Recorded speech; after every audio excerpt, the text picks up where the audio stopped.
who has finally landed a deal with the Minnesota Twins. Now, what does this mean fantasy-wise for owners with Joe Crede making the move from the #1 home run hitting stadium in Chicago to the Minnesota Twins? Well, the first thing that we have to be concerned with, of course, is always the health of Joe Crede. What is Joe Crede going to do for your fantasy team this year? Last year he played in 97 games, up from 47 in 2007. This is a guy that's going to give you power numbers. We spoke just a second ago about constructing your team and how to go about doing it. If you're going to look to take a guy like Joe Crede, you have to make sure that deep in that draft, you're going to have to complement Joe Crede with a guy that has a higher batting average. Make sure you take a look at that kind of stuff when you're constructing your team. Now, let's get into a couple quick hitters here, because this is some of the stuff that we like to look at over at FantasyPros911.com, because this is the information that matters. Yes, statistics are what drives your fantasy team, but it's not all about stats. Now, manager Mike Sosa indicated that Kendry Morales, the first baseman for the Anaheim Angels, will likely play every day. Now, with that in mind, you could start to look to move Kendry Morales up on your depth charts as far as your tier rankings. Now, you're probably saying, Paul, what are tiers? Tiers are simple, fellas. You go from tier 1 all the way down to tier 6 or what have you, depending on the position. And you're going to rank these guys in groups so that if you go into your draft, you know that when you're looking at first base, a Mark Teixeira, a Lance Berkman, who will end up being your tier 1, those are comparable type of first basemen.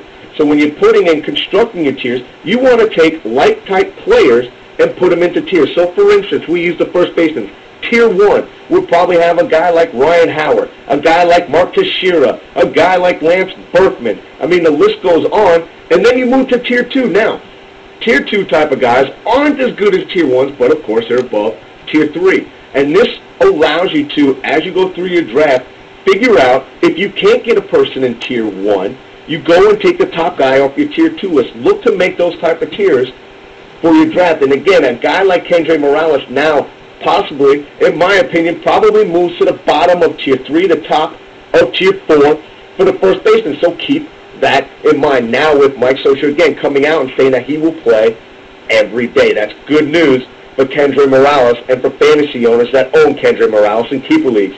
Big news out of Boston. And right now, Boston's suggesting that Julio Lugo may reclaim the shortstop job away from Jed Lowry. Now, this, again, is big news. Why you're saying, Paul, why is this big news? Well, you take a guy like Julio Lugo, who during his days with the Tampa Bay Rays was a predominant up-and-coming shortstop fantasy-wise. This was a guy that gave you 10-plus home runs, gave you 25 to 30 stolen bases, and, you know, didn't really kill your batting average. We've seen over the last few years a guy like Julio Lugo has, in fact, kind of killed a lot of fantasy teams. But let's not forget, Julio Lugo, when you're taking a look at him and how you want to construct your team, Julio Lugo is going to be a source of stolen bases. He could be a great end-game pick. Now, the thing that scares off a lot of fantasy owners was what he did last year, where he only played in 82 games.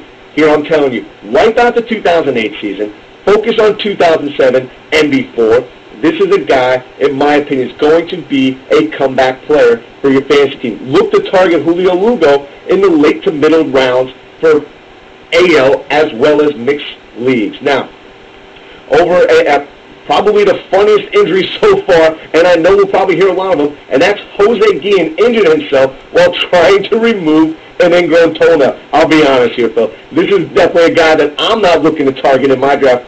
If this guy can't handle an ingrown toenail, how can he handle the bat for my fantasy team? I don't know. If it's me, I'm definitely not looking at him. Now, good news, though, out of the St. Louis Cardinals camp, where Chris Carpenter had a bullpen session this past Thursday. Now, this is good news. You know, there's been talks about the possibility of Chris Carpenter going to the bullpen, as well as being the actual closer for St. Louis Cardinals. This is a guy that you want to target to watch this spring to see where he ends up, because this is a guy that you can get late in your draft, possibly the last 2 rounds, where you could steal some saves if he ends up as a closer. Now, Alfonso Soriano owners have to be chomping at the bit right now, because manager Lou Piniella is talking once again of moving Alfonso Soriano back down into the draft, down into the batting order And this is an opportunity for Alfonso Soriano to drive in more runs. We know the power's there. The RBIs have never been there with him being in that top slot. This is good news, and in my opinion, you could actually move Alfonso Soriano possibly up a couple more slots if he ends up batting, third, fourth, fifth, sixth in that batting order. Now, Chase Utley, a lot of guys are concerned with the fact that Chase Utley had the off-season surgery on the hip, and what is going to happen with him. This was a guy that was a first-round draft pick, still is going late in first rounds, but mostly in seconds. And right now, Chase Utley is saying that he is pretty realistic that he will end up being the opening day starter. That's good news for a lot of Chase Utley fans, especially in keeper leagues and those that are participating in NL-only type leagues. He'll definitely end up in that first round. Now, some more good news at the second base position. And this, I'll tell you right now, is a guy that I have fallen in love with. Brandon Phillips is being named the cleanup hitter for the Cincinnati Reds by Dusty Baker. A great move for fantasy owners because now you're putting a predominant, power-hitting second baseman in the cleanup spot. You can almost pencil in right now 90 RBI out of that number 4 spot. Brandon Phillips, to me, again, may contradict some of the stuff that's going on over at Fantasy Pros 911 our rankings, but personally, Paul Greco's opinion, I like Brandon Phillips above all other second basemen here, including Chase Utley. Again, even though Chase Utley does have the hip injury, he scares me a little bit because I'm not really sure how he can come back so quickly off that hip injury. So that's something that you want to keep in mind. How is that going to affect Chase Utley? Now, another position battle is going on in Chicago, and that is at the closer's position. Kevin Gregg, Carlos Marmol are both competing to replace Kerry Wood. Now, this is going to be an interesting battle because Kevin Gregg, if you don't know, was a closer last year for the Florida Marlins, handled that job fairly well. Carlos Marmol was the setup man for Kerry Wood, but has electric stuff. This is a guy strikeout-wise is going to give you both saves and Ks out of that closer position. But now, with news coming out, we have to take a step back, and this is a situation that fantasy owners are going to have to watch. Now, Greg told ESPN, I don't see it really as a competition. I think we both can pitch in either role. I know he's been very successful as a setup guy, and I've been successful as a closer. Hint, hint, Kevin Gregg wants that job. So, again, Carlos Marmol has been going very high in a lot of mock drafts because the early indication was that he was going to be the closer there in Chicago. So that is something that you want to keep an eye on. Now, Met fans have to be loving the fact that Daniel Murphy is going to get most of the playing times. This coming from Jerry Manuel said this yesterday, that he's going to get most of the starts in left field. Manuel, according to New York Post, said, I don't want him to get into a strictly platoon situation. I think he's a little better player than that. And with Ryan Church being a left-handed hitter, I kind of see Murphy being a better hitter right now at this time. Again, this is good news. You take this news as fantasy owners, and you have to bump Daniel Murphy up a few notches now, hearing this coming from Jerry Manuel. Again, New York fans fell in love with him, had the opportunity to interview Daniel Murphy at the Arizona Fall League where he just tore it up. This is a guy that is a smooth-swinging outfielder. We saw in the first game last year, hadn't played much outfield, but went crashing into the wall.